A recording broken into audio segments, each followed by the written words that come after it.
Hola chicos y chicas, hoy vamos a hacer un problema de cinemática. El enunciado lo he puesto antes, lo voy a dejar también en la descripción del vídeo para que le podáis echar un ojillo. Y dice, desde el suelo se lanza un proyectil con una velocidad de 20 metros por segundo, puesto aquí ya la velocidad inicial, 20 metros por segundo, y una inclinación de 45 grados con el suelo, con la horizontal. Y dice que a los 10 metros, a una distancia de 10 metros, pues hay un muro de 10 metros de altura también. Y la pregunta es si el proyectil sobrepasará al muro o no. Si pasará por encima, si no llegará o si chocará. Bueno, voy a plantear un poquito, antes de nada, el problema eligiendo un sistema de referencia. El sistema de referencia que voy a elegir pues va a ser el punto desde donde se lanza el proyectil. Aquí diré que la distancia recorrida es 0, la distancia en horizontal, 0 metros, y también la altura, diré que ahí es 0 metros. Esto es importantísimo, establecer un sistema de referencia. Eso ya me permite decir que aquí el muro pues está en la posición x igual a 10 metros. Y también podría decir que este punto de aquí, en este punto de aquí, y es igual a 10 metros. Digamos que el punto 10, 10 de mi sistema de referencia coincide justo con el pico de este muro. Y es el que debemos sobrepasar. Bien, en segundo lugar, en estos ejercicios de tiro oblicuo o tiro parabólico o lanzamiento oblicuo, como lo queráis llamar, la velocidad no es ni perpendicular ni horizontal, sino que forma un determinado ángulo con la horizontal. Así que es indispensable que la descompongamos en una componente vertical y una componente horizontal. Lo voy a indicar con algún colorcillo. A ver, tendríamos que sacar de aquí, ¿vale?, una componente vertical, se supone que viene aquí, y aquí una componente horizontal. Voy a llamar a la horizontal Vx, velocidad en x, y a la vertical velocidad en y sub 0. A la x no hace falta que le pongáis sub 0, porque como veremos ahora, la velocidad en x va a ser constante, no va a cambiar, ¿vale? Bueno, voy a hacer aquí la descomposición. No sé cómo de duchos estamos en eso, así que voy a hacerlo como si no lo hubiésemos hecho nunca. Vale, imaginaos, este es el ángulo de 45, ¿vale? Esta es la velocidad, que sería 20, ¿sí? Este vector es este, Vx.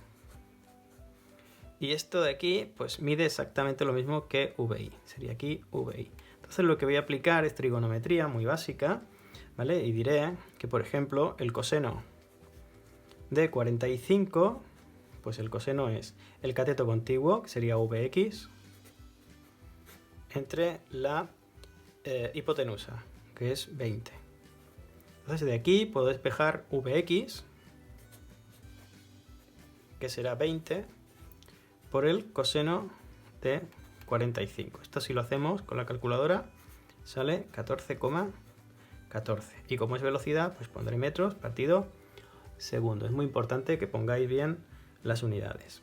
De la misma forma, si en lugar del coseno hubiese utilizado el seno, pues el seno de 45 habría obtenido que sería pues el cateto opuesto, es decir, Vi, entre la hipotenusa, entre 20. Si despejamos de aquí Vi, sale que es 20 por el seno de 45, ¿no? El 20 pasaría allí multiplicando.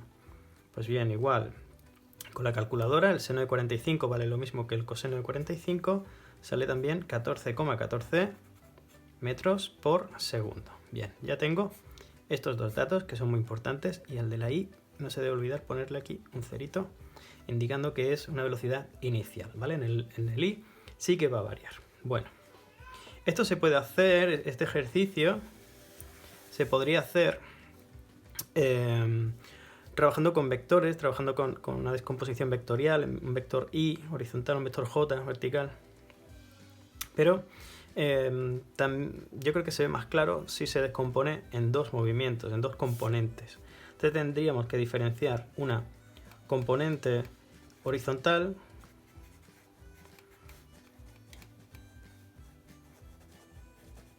que identificamos con X, con el eje X de nuestro sistema de referencias, y en esa componente será un movimiento rectilíneo uniforme.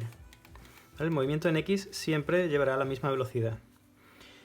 Entonces las ecuaciones del movimiento rectilíneo uniforme son la ecuación de la posición en función del tiempo, es la posición inicial más la velocidad por el tiempo. Pues con los datos en nuestro problema nos quedaría esta ecuación, que la posición en función del tiempo es igual a la posición inicial 0 metros más la velocidad inicial, o velocidad, perdón, 14,14 por el tiempo. ¿Vale? Esta ecuacioncita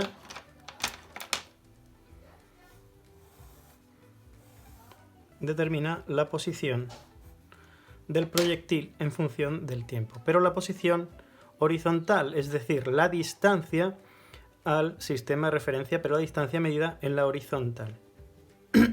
La velocidad, como he dicho, es constante, ¿vale?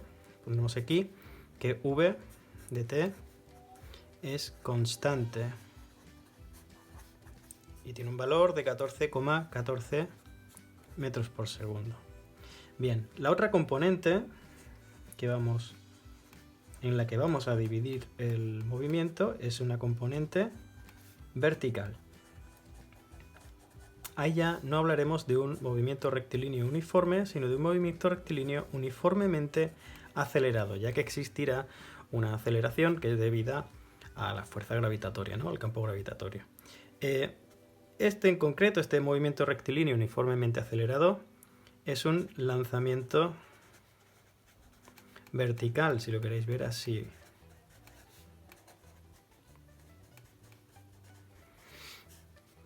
Bueno, las ecuaciones las voy a poner con Y,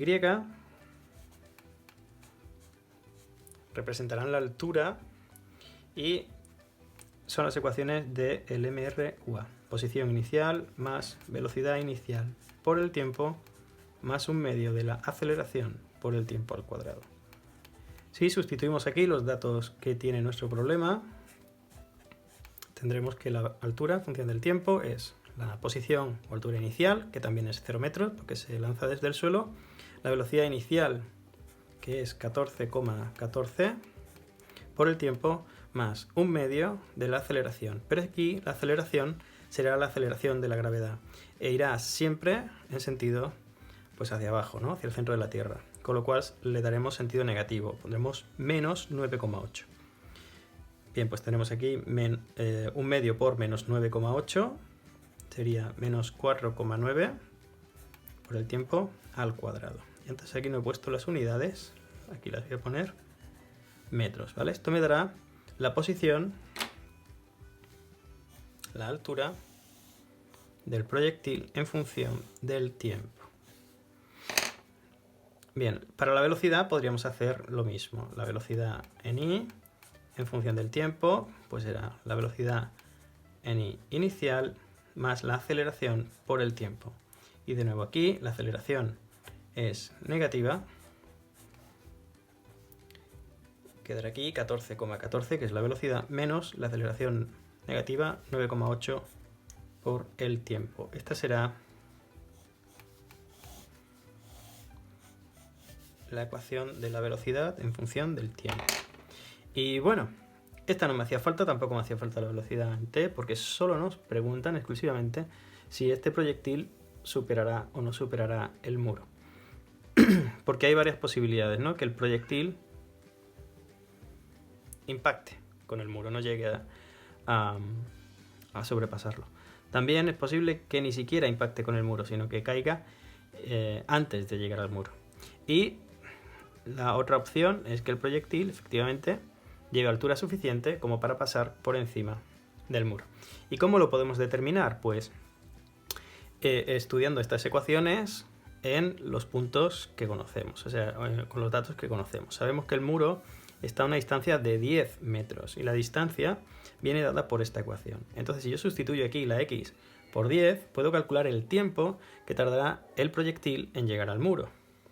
Es decir, si x es igual a 10 metros, pues tengo aquí 10 es igual a 14,14 por t. Y puedo de aquí despejar el tiempo, que sería 10 dividido entre 14,14, ¿vale? Vamos a coger la calculadora. 0,71, siendo generosos, 0,71 segundos. Este es el tiempo que tardará el proyectil en llegar aquí, en recorrer 10 metros en horizontal. ¿Pero qué altura llevará? Bueno, pues la altura viene dada por esta expresión, la de la y, así que la altura a los 0,71 segundos de iniciarse el movimiento, pues simplemente sustituir la t. 14,14 por 0,71 menos 4,9 por 0,71 al cuadrado. De nuevo cogemos la calculadora, 14,14 por 0,71 menos 4,9 por 0,71 al cuadrado. Y el resultado es 7,56, bueno, 7,57 si redondeamos bien, metros. Conclusión, pues lamentablemente o afortunadamente el proyectil no sobrepasa el muro, choca con el muro, ¿vale? Tendremos aquí al final el proyectil impacta en el muro